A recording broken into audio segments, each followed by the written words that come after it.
Dito po tayo ngayon sa Dagupan City, CSI Stadia. At dito gaganapin ngayon ang alyansa para sa Bagong Pilipinas. Solid po ba kayo? Nabuboto? Ay, siyempre, sir. Ayo. Bata pa ako, Marcos na ako. Ayo, ano masasabi nyo kay PBBM? Lalo sa The kanya best. pamumuno. Labis po, sir. The best pa rin po kahit Yes. na marami lumalabas sa paninira sa kanya. Fake news lang yung sir. Ay, ano? Si nanay, fake news. Sinabi ni nanay, fake news. O sige, anong mensahe nyo para sa mga nagpapalabas ng fake news na yan, mami? Sana po, mag-isip-isip sila ng kwan. Maganda at hindi sila sinisira ng isang tao.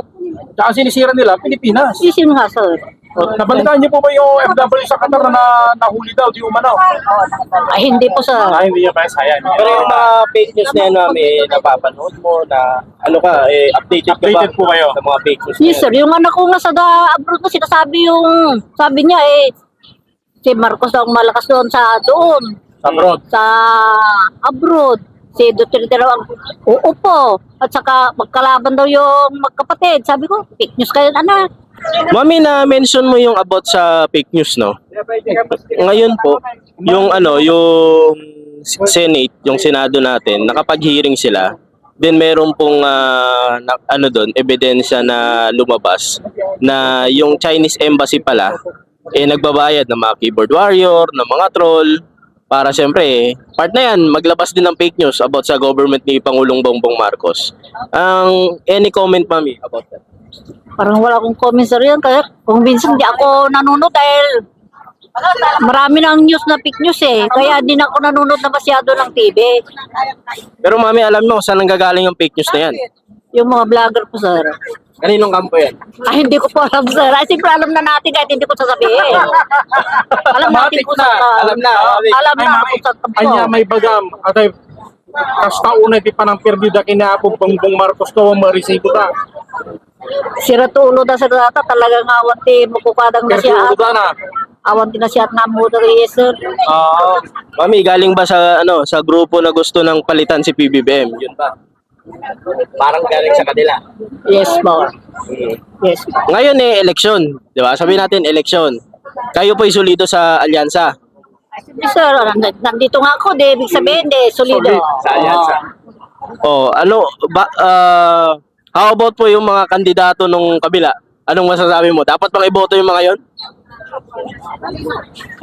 Nangasip si Mami. Hindi ako magkukumis po yan. Sige, mami. Ayan. Ayan si Mami, maraming salamat all the way from Malasiki, Pangasinan. Thank you, Mami. Good morning at mabuhay tayo para sa Mabuhay Bagong tayo. Pilipinas. Mabuhay si Marcos. Mami, solid ba tayo sa sa alyansa na grupo or suportado ni Pangulong Bongbong Marcos? Of course, we are Ilocano. Pure Ilocano. We are from Ilocosur. But we are migrated in Season, Pangasinan. Mami, boboto nyo ba yung mga mga baka China?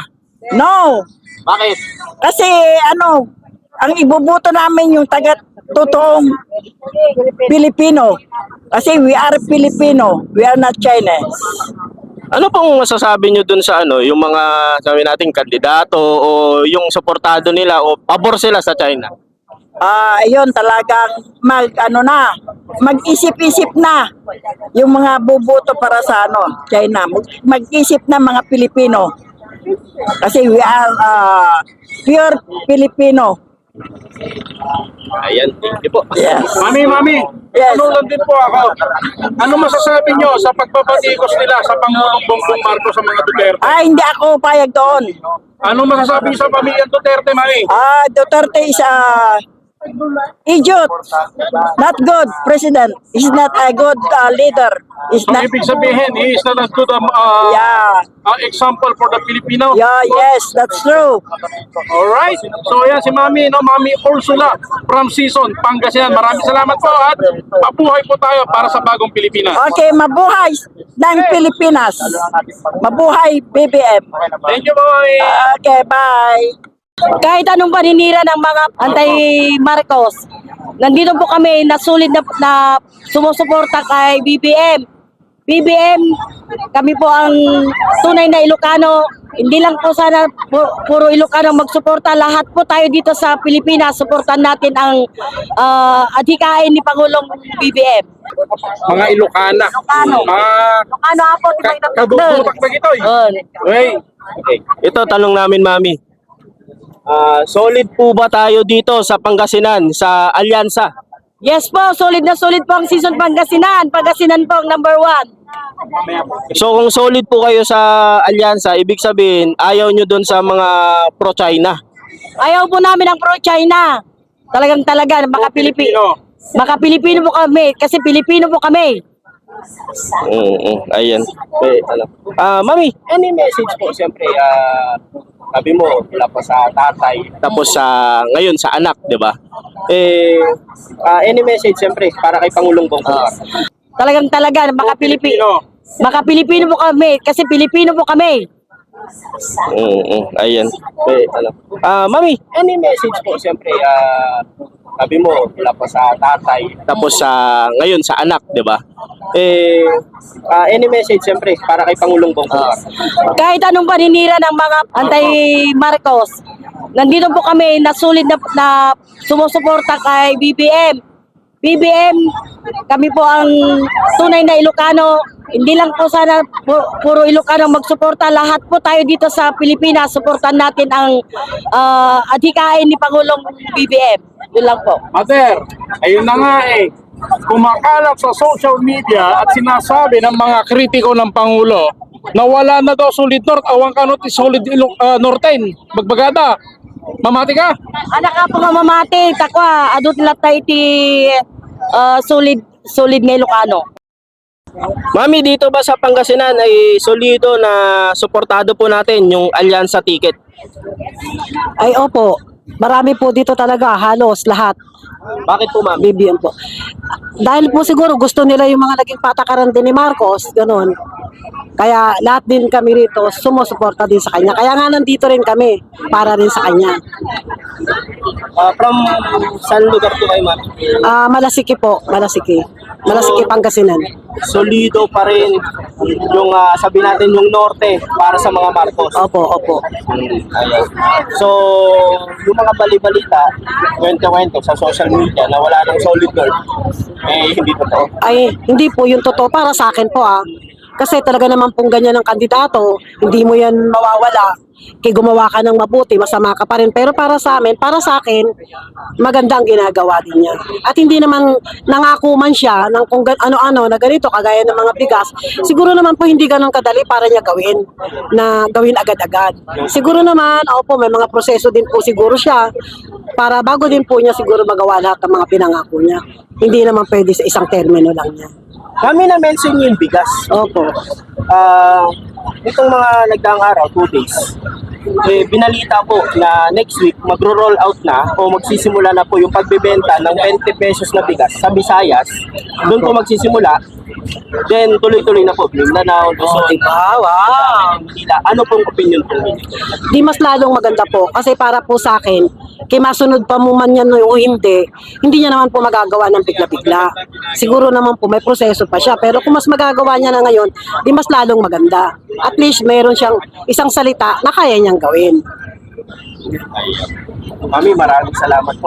Hindi po, pinaparating po namin kay Pangulong BBM, love ka namin po rito lahat. I love you po. Okay, good morning Tata Romulo. Balita ko, may mensahe po kayo sa ating mahal na Pangulo. Ano po masasabi niyo sa ating mahal na Pangulo? Lalo na sa ginagawa niya sa ating Department of Agriculture. Marami kaming natatanggap na tulong na itinibigay nila. Talaga po, magaling. Ay, pwede niyo pong ikwento kung ano mga tulong. Kahit na hindi lahat ay yung ano lang. Mga fertilizer at saka yung initiative ng mga farmers. Masasabi niyo sa ating mahal na Pangulo? Maraming itinutulong sa magsasaka rin. Ayun. Kaya gustong-gusto po silang Pangulong Mamuno. mamuna at saka mag-provide lahat ng mga kakailangan ng mga farmers. Ayun. Tay, siyempre, eleksyon na, di ba? O midterm election. Dito ba, anong lugar, isang lugar kayo dito sa Pangasinan, Tay? Doon sa mga dato. Mga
Ayan, so, syempre, unang reaksyon ko dyan, malaman ko na may mga binabayaran or kinokontrata itong China ng mga trolls. Unang-una para siraan ng administrasyon at si President Bongbong Marcos kasi hindi naman lingid sa kaalaman ninyo, even sa akin, na may mga trolls talaga. No? Nakikita naman natin yan, yung mga naghaha-react sa mga posts ng ating mahal na Pangulo, kahit yung mga good news na post, tinatawanan nila. Tapos yung iba pa dyan, nagpo-post ng mga misleading, yung mga hindi totoo na mga balita. Siyempre, nakakabahala dahil may mga iilan sa mga kababayan natin ang nabibiktima at naluloko ng mga maling impormasyon. Kumbaga napapaniwala sila. 'Di ba? And syempre pag nalaman ko halimbawa na nasa likod din itong mga pro-China na nag-aambisyon na magkaroon ng posisyon or kumbaga manalo nitong darating na eleksyon, syempre 'di ba mas nakakaano 'yun. Kasi biruin mo parang ang nangyayari kasi parang pinagkakalulo tayo sa ibang lahi, sa ibang banyaga, no? And yun nga, sabi ko nga sa inyo, yung suporta ko po sa kung sino yung sinusuportahan ng ating mahal na Pangulo, at yun po ay ang alyansa, yung mga alyansa senators na naniniwala ako na gagawin nila yung trabaho nila, na pag nanalo sila or kumbaga pagka nagkaroon ng pagkakataon na maibalik nga sila bilang senador, alam ko po na gagawin nila yung makakaya nila para makatulong sa administrasyon. Kasi yun naman talaga dapat diba dapat ang main goal ng isang public officials or yung mga aspirant na yun nga, syempre campaign pa po yung mga public officials natin, ang dapat nasa mindset nila is kung paano maglingkod sa bayan, kung paano pa makakatulong syempre sa administrasyon, kung paano pa mas kumbaga maiatataas ang antas ng pamumuhay ng ating mga kababayan. So syempre ako, kung sino yung sinusuportahan ng ating mahal na Pangulo, at nakikita ko naman na itong mga alyansa senators ginagawa nila yung best nila, at alam ko gagawin pa nila yung best nila. Syempre doon na tayo sa alam natin na maglilingkod, hindi yung mga senador na pabor sa China, hindi yung mga sumusuporta sa China, hindi yung kaya lang tumakbo bilang senador dahil calling daw sa kanila at nagtitiwala daw sa kanila itong specific na tao na ito.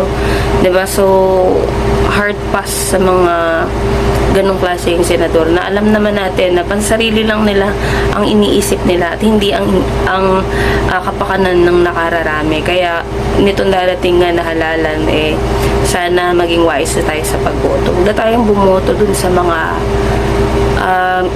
inuuna lang yung mga sarili nila, no? Na syempre pag sinabi mong public servant ka, public official ka, parte ka ng gobyerno, dapat ang priority mo, ang loyalty mo ay nasa bansa mo at nasa mga Pilipino at hindi sa China or kung sino mang Poncio Pilato na nandyan. So yun lang mga kababayan, kaya maging wise tayo sa pagboto. Alamin natin yung mga track records nitong mga iboboto natin at susuportahan natin. And ako po, Marcos pa rin, no? Sino yung sinusuportahan ni PBBM? Dahil naniniwala ako at nakikita ko naman na itong mga senador na to under the alyansa, may magagawa pa. Yung mga may nagawa at may magagawa pa, yun po ang iboboto natin. So yun lang po, and ito ay pang sariling opinion ko lamang po. So kung di kayo agree, walang problema. Sarili kayong opinion, go ahead. Kung sino yung gusto nyo iboto. Ako naman po, nagsasabi lang ako, syempre kung sino yung mga senador na ipaglalaban yung teritoryo ng bansa natin, ipaglalaban yung karapatan ng bawat Pilipino at ng Pilipinas, yun po ang aking iboboto. So yun lamang, and maraming salamat po.